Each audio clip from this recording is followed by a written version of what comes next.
गुरुदेव, आपको बहुत बहुत प्रेम। मैं अर्चना बोल रही हूँ। गुरुदेव, समाधि साधना के बाद से काफ़ी फ्रीक्वेंट सेंसेशन होता था मुझे थर्ड आई पे। और परसों रात की साधना से, जब से आपने कहा था कि आपके थर्ड आई पे देखने के लिए, तब से तो बस रुक ही नहीं रहा था। काफ़ी अच्छा प्रेशर महसूस होता था और सेंसेशन भी बहुत लगातार था। पर आज सुबह से अचानक से सब कुछ बंद हो गया है गुरुदेव। ऐसा क्यों? कहीं मुझसे कुछ गलती तो नहीं हुई? गुरुदेव प्लीज बताएं। धन्यवाद गुरुदेव। प्रणाम अर्चना, इसे समझने की कोशिश करेंगे। पहली पहली बार तो बहुत अच्छा अनुभव हुआ समाधि साधना में, और फिर गुरु साधना में भी अच्छा अनुभव हुआ। फिर जब मैंने बोला कि मेरे थर्ड आई पे देखो तो भी अच्छा अनुभव हुआ। फिर अचानक एकदम से क्या हुआ, कुछ साधना में गलती हो गई, कुछ मन में कुछ गलत आ गया। क्या हुआ, कहाँ भाव बदल गए और कहाँ यात्रा पूरी बदल गई, इसे समझेंगे।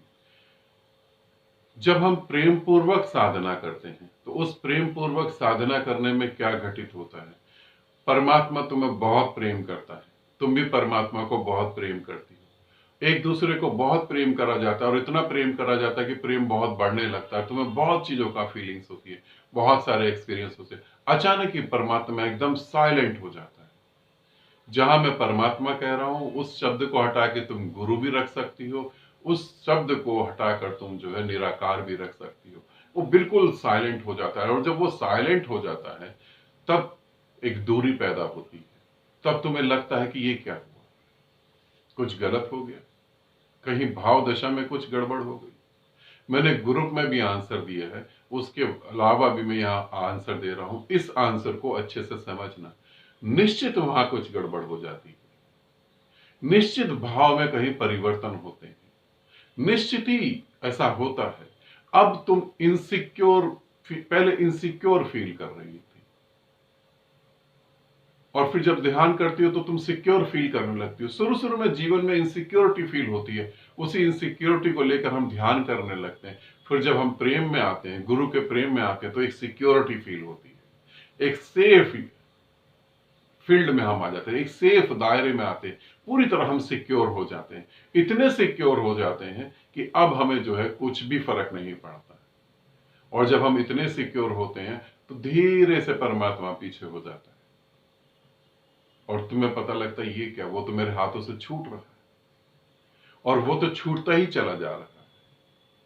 फिर साधक दोबारा से प्रयास करता है, और फिर वो समझता है कि अभी मैं दूर हूं, अभी मैं उतना भी करीब नहीं आया जहां प्रयास छोड़ दो, जहां कुछ बातें छोड़ दो।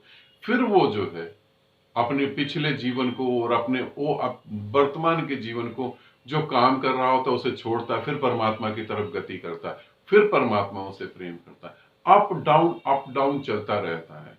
अप जब तुम उसे बहुत प्रेम करते हो, डाउन जब तुम उसे छोड़कर अपने संसार को प्रेम करने लगते हो। और संसार को प्रेम करने के लिए नहीं मना कर रहा हूं, संसार में तुम मोह में पड़ने लगते हो। ध्यान रखना, प्रेम अलग है, मोह अलग है।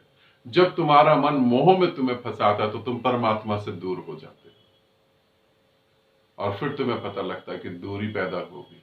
फिर तुम पूरी शक्ति के साथ, ताकत के साथ उठते हो और फिर चल पड़ते हो। और जब फिर चलते हो तो ये ऐसे ऐसे साधना चलती है प्रेम की। और फिर एक समय आता है जब तुम प्रेम के साथ प्रेम ही हो जाते हो, तब भी तुम्हें कोई अनुभव नहीं होता। इसे भी ध्यान रखना। ग्रुप में मैंने जो तुम्हें बताया है अर्चना, वो यही बता रहा हूं कि सूरज को सूरज का अनुभव नहीं होता। जब तुम सूरज से दूर होगी तो तुम्हें गर्मी का अनुभव होगा, पसीने का अनुभव होगा, ठंडी हवा का अनुभव होगा। मगर जब सूर्य में समा जाओगी तो सूर्य का अनुभव नहीं होगा। दो बातें हैं। पहली बात तो भाव बदलता है, और उन भाव के साथ तुम बदल जाती हो, तो तुम परमात्मा से दूर होती हो। दूसरी बात है, तुम परमात्मा के साथ एक हो जाती हो, फिर तुम्हें परमात्मा महसूस नहीं होता। जैसे सूर्य के साथ सूर्य ही हो जाना, फिर सूर्य का अनुभव नहीं होता। परमात्मा होने का कोई अनुभव नहीं होता है। परम शून्य में और परम प्रेम में तुम उतर जाते हो। तो ये दोनों स्थितियों में तुम देखो तुम कहां पर खड़ी हो। ठीक, पहली स्थिति में खड़ी हो तो समझो, उसे बदलो और आगे बढ़ो। और अंतिम स्थिति में तो अभी थोड़ी दूरी है, अभी थोड़ा और समय है, अभी थोड़ी और मेहनत है, अभी थोड़ा प्रेम को और बढ़ाना है और डूबना है। ठीक है, आनंदित रहो, सदा खुश रहो। बहुत बहुत प्रेम आप सभी को।